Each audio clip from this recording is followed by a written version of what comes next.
Hi, my name is Jerry Chidiak. I'm coming to you from the unceded territory of the Lheidli T'enneh in what is called Prince George in northern British Columbia. This presentation is about Holocaust education in BC. It has recently been mandated to be part of the Social Studies 10 curriculum, which is called Canada and the World 1914 to Present. There is a lot of controversy these days about Holocaust and genocide education. In fact, some people have even lost their jobs or have had contracts rescinded for speaking about this issue in the wrong way. So there is significant risk. For example, this headline appeared in the Globe and Mail in June of 2024. Right before I've made this recording. It criticizes the BC Teachers Federation, my union, and I am quite frankly involved in both groups. I'm involved in developing curriculum on the Holocaust and on the Nakba, the issue of the ethnic cleansing of Palestine. I don't understand why the topics need to be seen as mutually exclusive or in any kind of competition.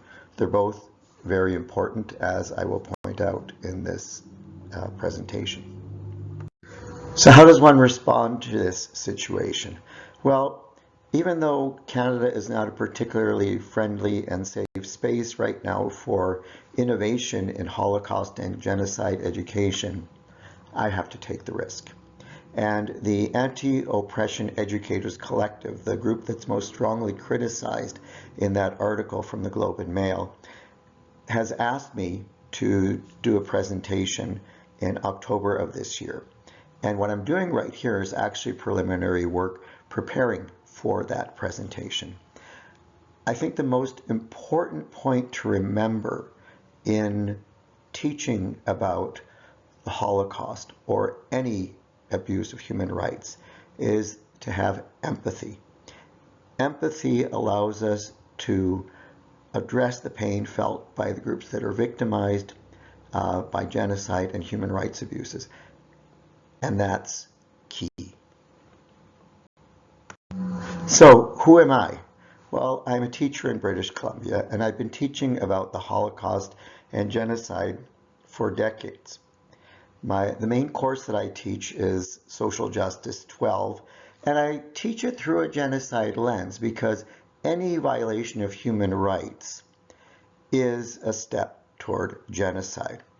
I also teach Social Studies 10, and I've done it both in English and en français, so I can help to develop resources in French as well as English. And I've been advocating for Holocaust and genocide education, again, for much of my career. I actually sat down with the Minister of Education 10 years ago advocating for this. And the BC government finally agreed to mandate Holocaust education as part of the grade 10 curriculum last October of 2023, though that didn't have anything to do with me. So why focus on the Holocaust? Well, it's the most effective starting point for teaching about human rights because, frankly, only a Nazi would deny the significance of the Holocaust. And it is the most well-researched genocide in human history, and there is a plethora of resources about the Holocaust. One of the most important things to do when teaching about the Holocaust or any genocide is to see beyond the facts and the figures because they can be very depersonalizing. One needs to hear the stories, the narratives of people who suffered and people who survived. For grade 10 students, when teaching about the Holocaust, I find Night or La Nuit by Elie Wiesel one of the best resources because he was about their age when he went to Auschwitz.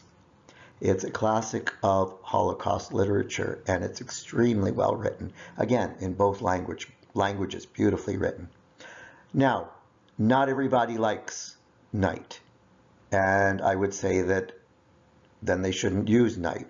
Elie Wiesel, quite frankly, did not live up to the ideals that he professed, and I know a lot of people have a problem with that, and that's quite fair.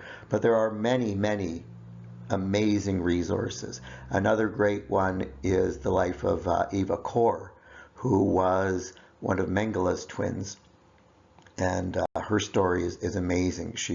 There's a lot of resources from the state of Indiana, which is where she lived, and you can access those quite easily.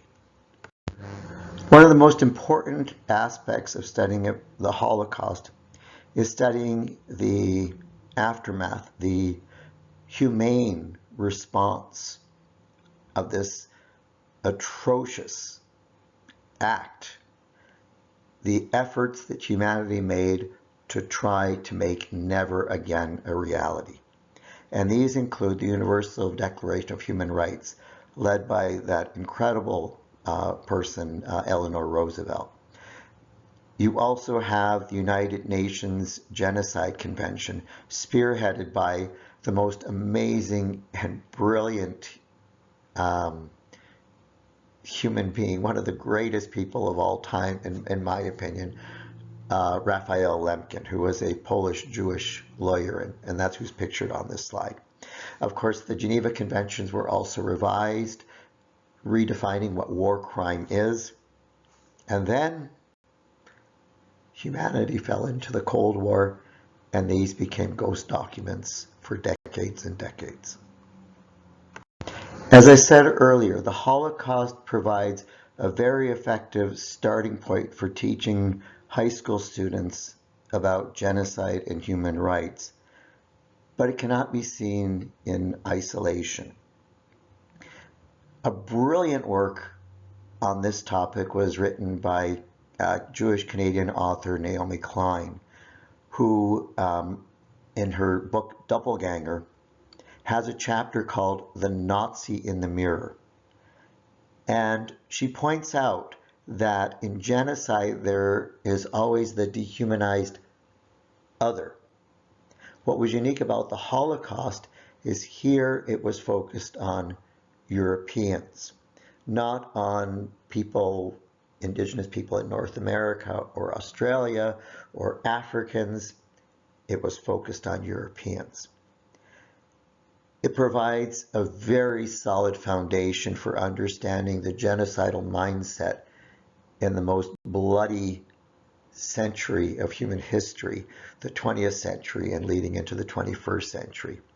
Again, it fits perfectly into the framework of Canada and the world, 1914 to present.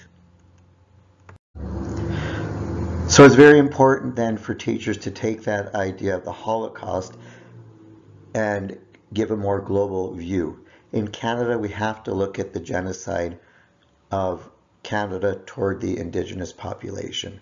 That, I don't believe, should be skipped over.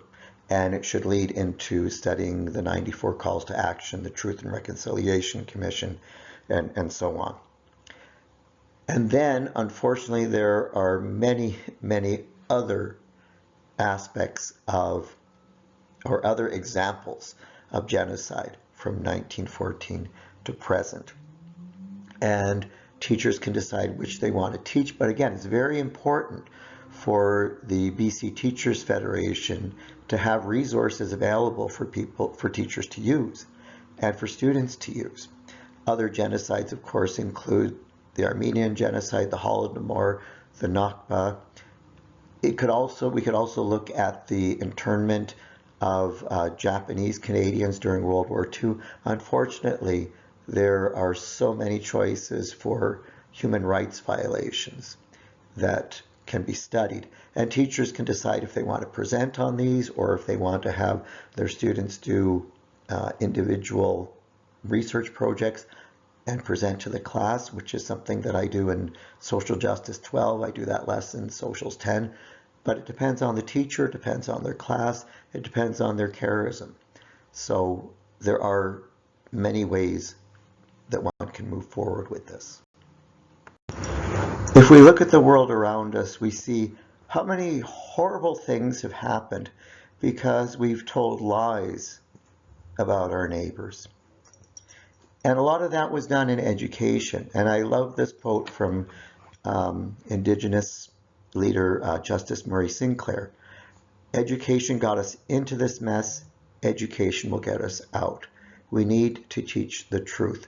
We need to embrace those Indigenous principles of truth, of courage, and integrity and respect. The Holocaust must be taught in an empathic and principled manner.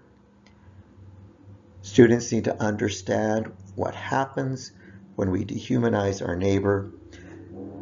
But perhaps most importantly, they need to understand the role of their inherent goodness in building a world where hopefully one day we have a world that is free of genocide.